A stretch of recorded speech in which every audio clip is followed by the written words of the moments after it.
Start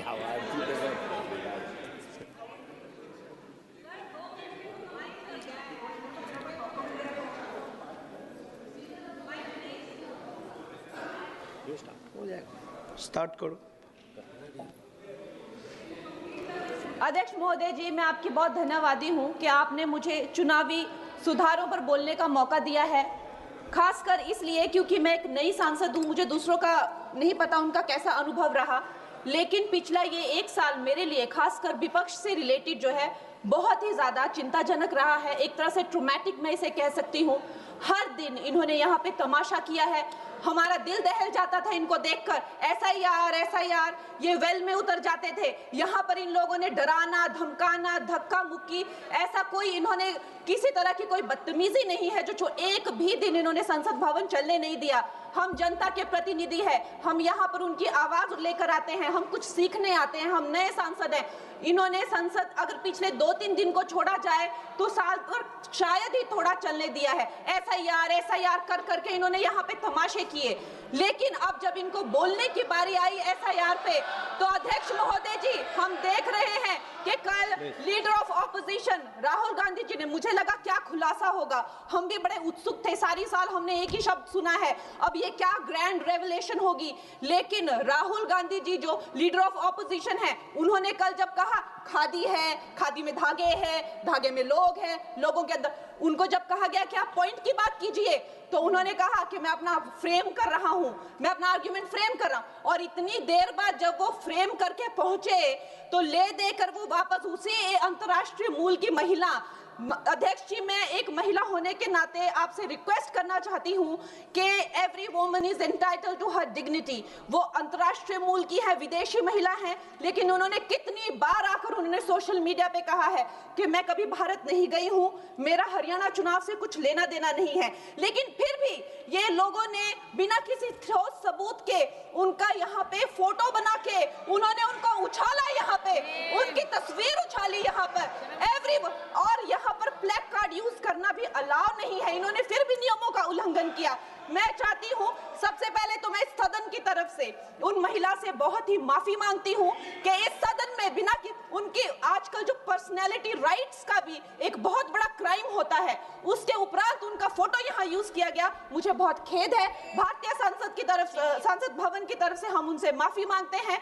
और ये देखिए महिलाओं का हमेशा ये अपमान करते हैं, लेकिन हमारे प्रधानमंत्री चाहे बेटी बचाओ बेटी पढ़ाओ हो, महिलाओं को शौचालय देने से लेकर, महिलाओं को गैस देने से लेकर, महिलाओं को जो है वो छात्रवृत्ति न जाने कितनी ऐसी योजनाएं हैं।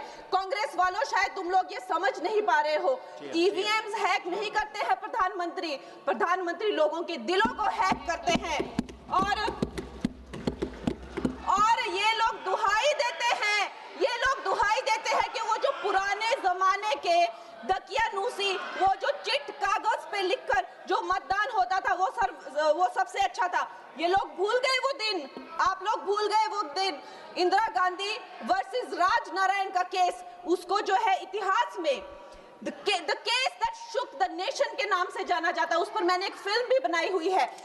वोट चोरी और वोटों की धांधली के लिए एक प्रधानमंत्री पे एक साधारण से नेता ने केस किया था और उस धांधली में वो पकड़ी गई थी। हर उनका जो आरोप है उसमें सच सिद्ध किया गया था और रातों रात उनको कुर्सी छोड़ने के लिए कहा गया था और रातों रात जो है उनको ये आदेश दिया गया था कि आगे इतने सालों तक आप कभी जो है वो चुनाव लड़ नहीं सकते। ये धांधलियां इन्होंने करी हुई हैं और ये जो है उस टाइम के बैलेट बॉक्सों को उठाकर ले जाते थे ये लोग, और आज कहते हैं कि इनको ईवीएम्स जो है वो हैक हो जाते हैं। अध्यक्ष महोदय जी, मैं इनको याद दिलाना चाहती हूँ, प्रियंका गांधी जी कहती हैं कि छोड़ो पुरानी बातें, हम पुरानी बातें नहीं करेंगे, हम पुराने लोगों के बारे में नहीं बोलेंगे। तो मैं ये जानना चाहती हूँ कि आपकी जो माता जी हैं वो तो आपकी अध्यक्ष है और इस वक्त की वो अध्यक्ष है, उनकी जो है आप देखिए जब उनकी नागरिकता नहीं थी, जब उनके पास 1983 में नागरिकता आई, उसके कितने साल पहले से वो वोट देती आ रही हैं। तो ये जो इनका जो परिवार है, एंटाइटलमेंट से जो ग्रस्त ये इनका परिवार है, ये प्रियंका गांधी जी को भी याद रखना चाहिए। चाहे आपका भूतकाल हो, चाहे आपका वर्तमान हो, आप सब लोग, चाहे ईवीएम हो या चाहे कागज पे लिखा हो, जब आप लोगों के चरित्र में जो है किसी तरह की मर्यादा नहीं है, आप लोगों ने कभी भी इस देश का, यहाँ की कानून व्यवस्था का, संविधान का कभी आप लोगों ने सम्मान नहीं किया हुआ है।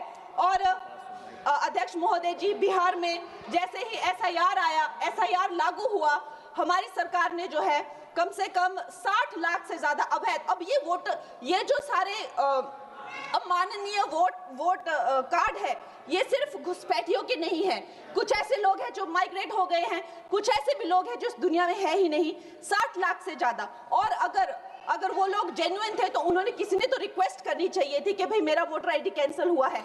उसके उपरांत जो है 21 नए वोटर आईडी जो है उन्होंने दिए हैं। और इस तरह का एक माहौल बना बिहार में कि आज तक की सबसे ज्यादा वोटिंग जो है 67% वोटिंग हुई। नागरिकों में ये उत्साह जगा कि जो है इस तरह की जो क्लेंजिंग प्रोसेस है वो होना चाहिए। मैं एक देशभक्त होने के नाते अध्यक्ष महोदय जी, मैं ये प्रपोज करना चाहती हूँ कि हमारे देश में जो है हमेशा महीने 2 महीने बाद हमारे जो शीर्ष नेतृत्व हो गए, सारे अधिकारी हो गए, हमारे जितने भी रिसोर्सेज हैं, हम लोग उनको हर महीने 2 महीने में इलेक्शंस में जो है पुश कर देते हैं। इससे हमारे देश का बहुत ही भारी नुकसान होता है। और मैं ये चाहूंगी कि 1 नेशन 1 इलेक्शन, जो नरेंद्र मोदी प्रधानमंत्री जी जो कहते हैं कि एक वोटिंग जो है डेमोक्रेसी के उत्सव के रूप में, जैसे कि दिवाली होती है, होली होती है, उस रूप में मनाया जाए। क्योंकि ये सिर्फ सरकार का ही नुकसान नहीं है, 10,000 करोड़ से ज्यादा का जो नुकसान होता है सिर्फ वही नहीं है, लेकिन मुझे लगता है कि धीरे धीरे हमारे जो नागरिक भी है उनमें जो वोटिंग फटीक है, बार बार उन्हें जागरूक करना, बार बार कई जगहों से जहां वो काम करते हैं वहां से उनको ट्रैवल करके अपने नेटिव प्लेसेस पे आना और बार बार मार्केटिंग करके, it is exhausting for the whole ecosystem. तो मैं ये प्रपोज करना चाहती हूँ कि 1 नेशन 1 इलेक्शन को लाया जाए। और ये जो भी हमें जिस तरह की जो असुविधा होती है हर महीने 2 महीने में इलेक्शंस की, उससे जो है हम बच सकते हैं। जय हिंद। धन्यवाद जी। माननीय सदस्य मियां अल्ताफ अहमद जी।